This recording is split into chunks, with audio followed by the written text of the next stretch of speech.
The stars blinked like ancient eyes in the vast black of space, silent, unmoving, cold. For the longest time, that's all the galaxy had ever been. Quiet, peaceful in its own distant way. The kind of peace born not from understanding, but from separation. Entire civilizations lived and died, never knowing others even existed. Until one day, someone heard a noise. It wasn't a scream or a cry. It was a pulse, sharp, powerful, and unnatural. A ripple of light and data that cut across systems and wormholes like a blade through silk. The Varnak picked it up first, a race of six-eyed telepaths that hadn't known war in over 1,000 cycles.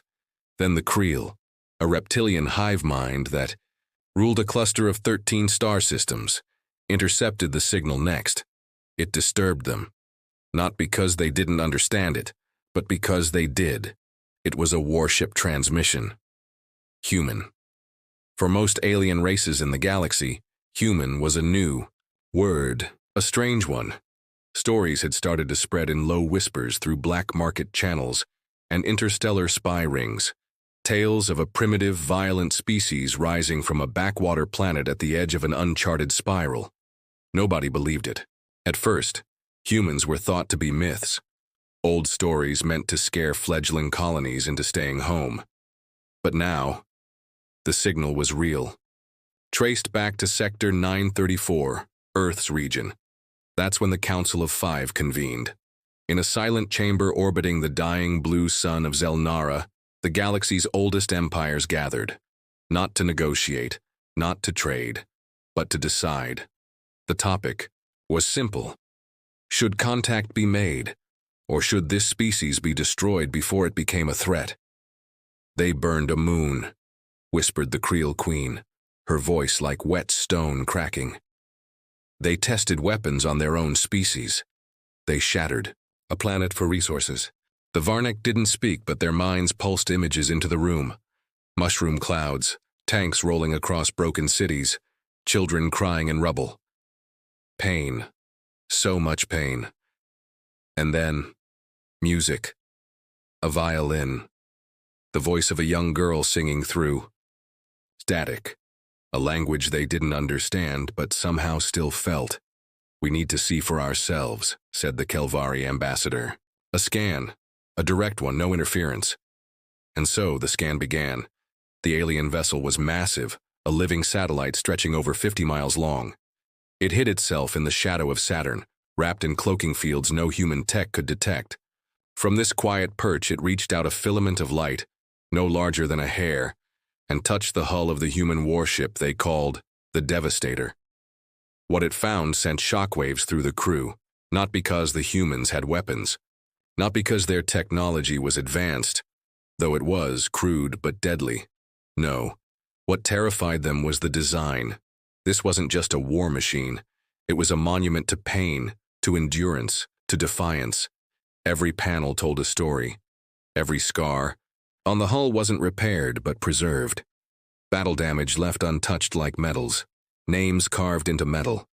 Whole cities etched onto the wings, not in pride, but in memory. Then they reached the inner core, and that's where they found her. Captain Amina Brooks, a black woman in her late 30s. Quiet, sharp-eyed. Her voice steady even as the ship hummed with contained violence. She stood at the command deck, staring out at the stars like they owed her something. The aliens couldn't understand it. Her body read like a weapon, her heart a furnace, but her mind was calm. They dove deeper. She had grown up in Chicago, raised by a single mother. Her father had died in a riot sparked by a police shooting. She'd seen the worst of humanity before she turned 12.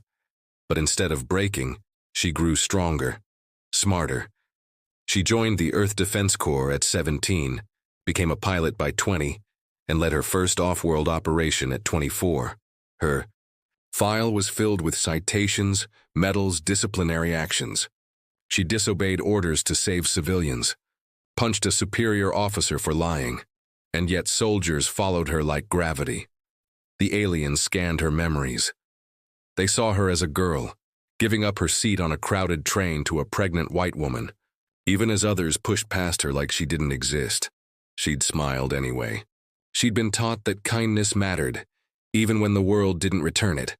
They watched as the woman handed her a folded piece of paper, a note. Amina didn't read it until later, on the way home.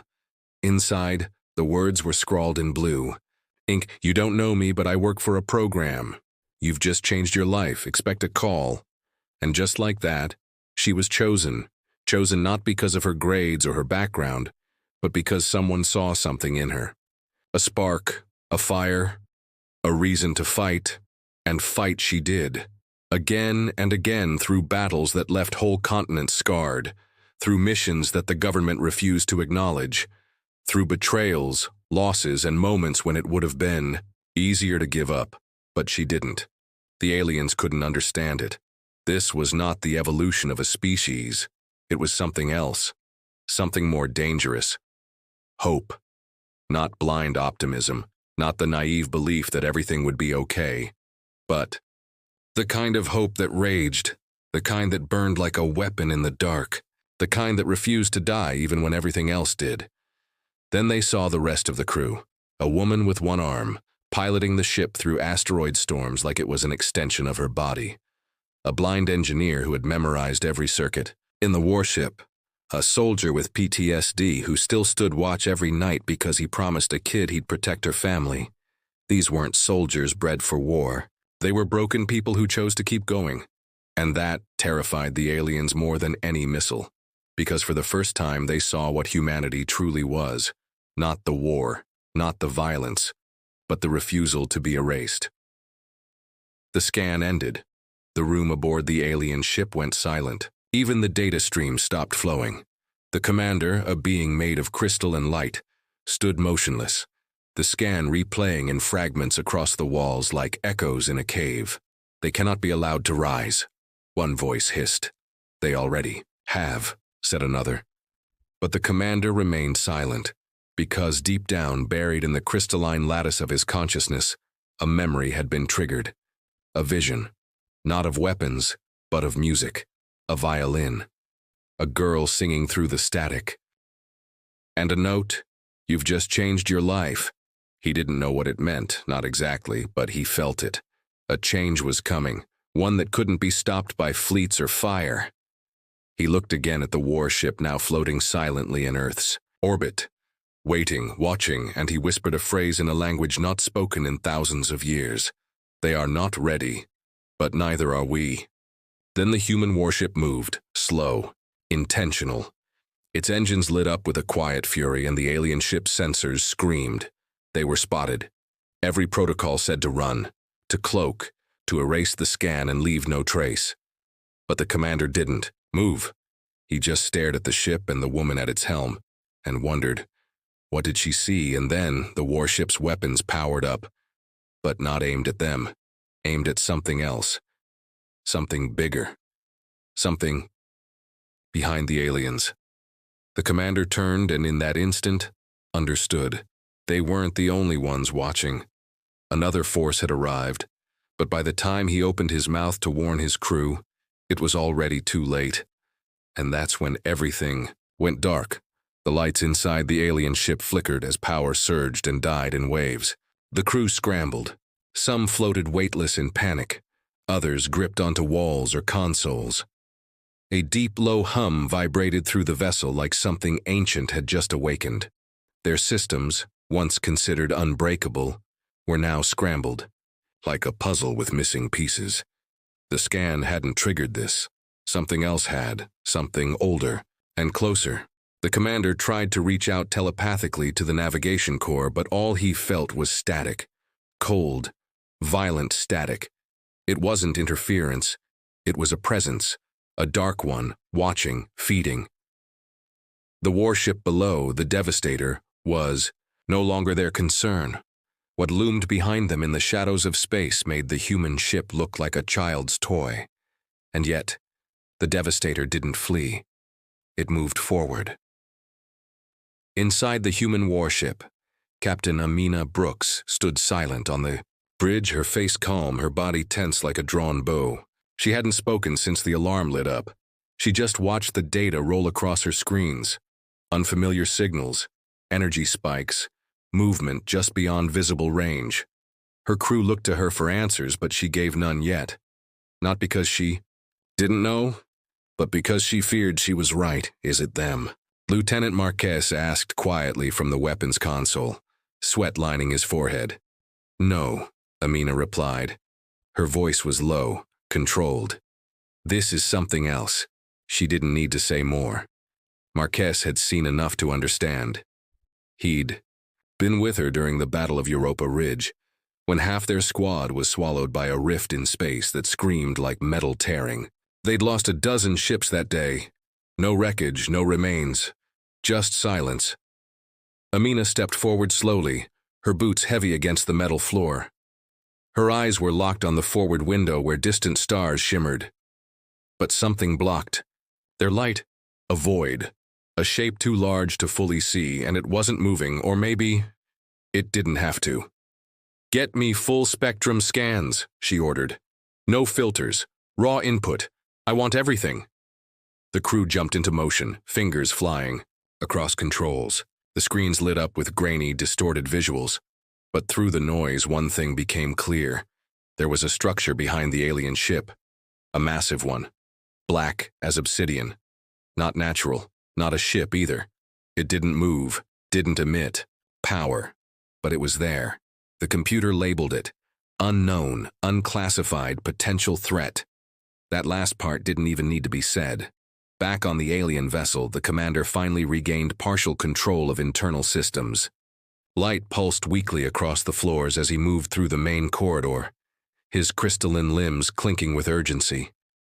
He had to warn the others, not just his crew, the Council, the entire interstellar alliance. Because this wasn't in any archive. This wasn't from human space, or even their own. This was something buried, forgotten, something that should have stayed that way. But he had made a mistake.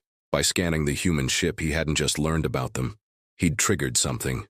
Something that had been watching from the edge of time, waiting for attention, and now it was awake. He reached the communications chamber and activated the emergency beacon. But the moment he tried to send the warning, the interface hissed and sparked. A pulse surged backward through the system and knocked him to the ground.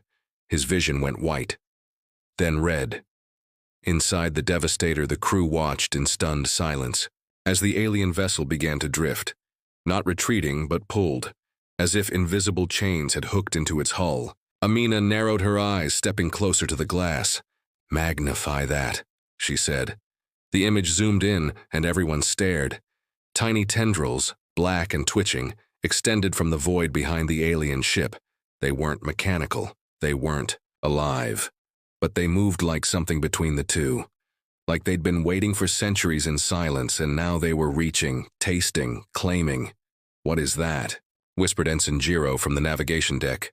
Amina didn't answer, because deep down she knew this wasn't just an unknown enemy.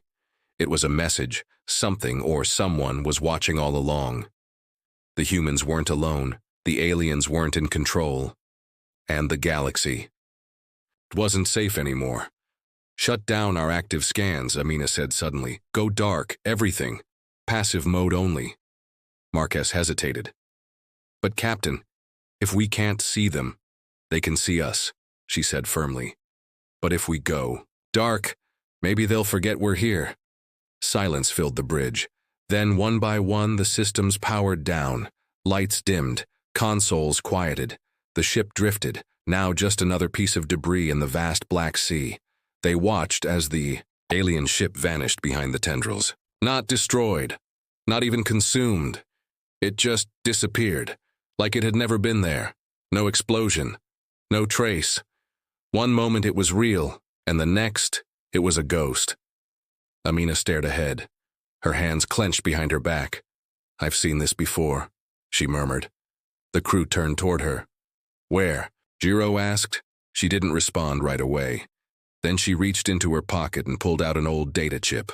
Worn, scratched, ancient by modern standards. She handed it to Marquez. "Load it, but keep it isolated. No uplinks." He inserted the chip into a standalone terminal. The screen flickered and grainy footage played. It was a shaky video, filmed decades ago.